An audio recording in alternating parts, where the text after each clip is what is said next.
Quel plaisir, chers amis, de vous retrouver pour de nouvelles chroniques. Et pour conserver un parfum de vacances, je vais vous parler de Vannes. La superbe ville de Vannes, dotée de remparts splendides et de portes moyenâgeuses magnifiques, d'un quartier historique remarquable, protégé par le grand Saint-Vincent Ferrier, dont le tombeau est en bonne place dans sa superbe cathédrale. Et Vannes a montré sa détermination dans la lutte contre la dictature sanitaire de Macronor, Covidor, Tyrannor, en accueillant une très grosse manifestation à la fin du mois de juillet.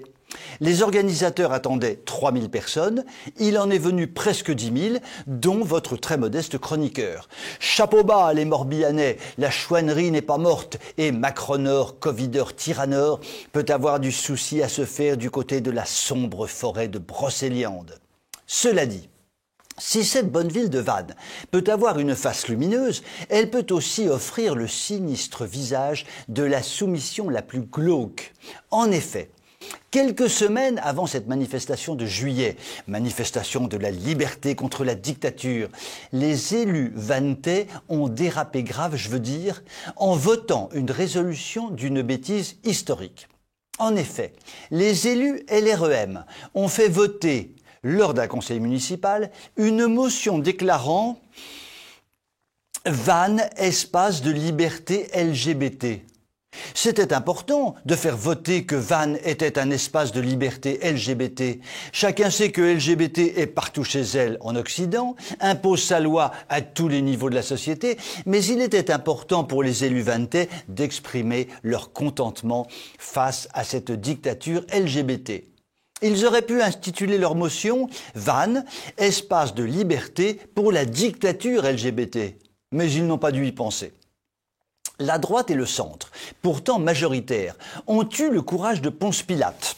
Je m'en lave les mains et donc je ne vote pas. Ce qui a permis à LREM d'emporter le morceau. Ainsi donc, la superbe ville historique de Vannes, administrée par une majorité de droite, est devenue un espace de liberté LGBT. Allô, la droite vantaise, que fais-tu? Existes-tu? As-tu des idées? N'as-tu pas honte de jouer au Ponce Pilate en face d'élus macroniens totalement inféodés à la déconstructiviste mouvance LGBT? Mais au fait, droite vantaise, sais-tu simplement ce qu'est l'épouvantable mouvance LGBT?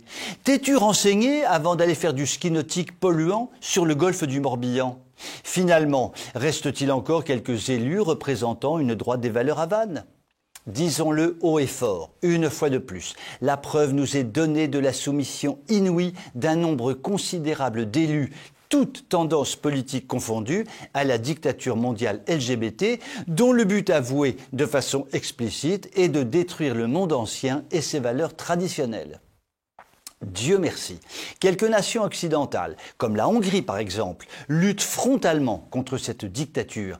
Et l'on voit mal la Chine, la Russie, l'Inde ou les pays musulmans se laisser phagocyter par cette idéologie délétère.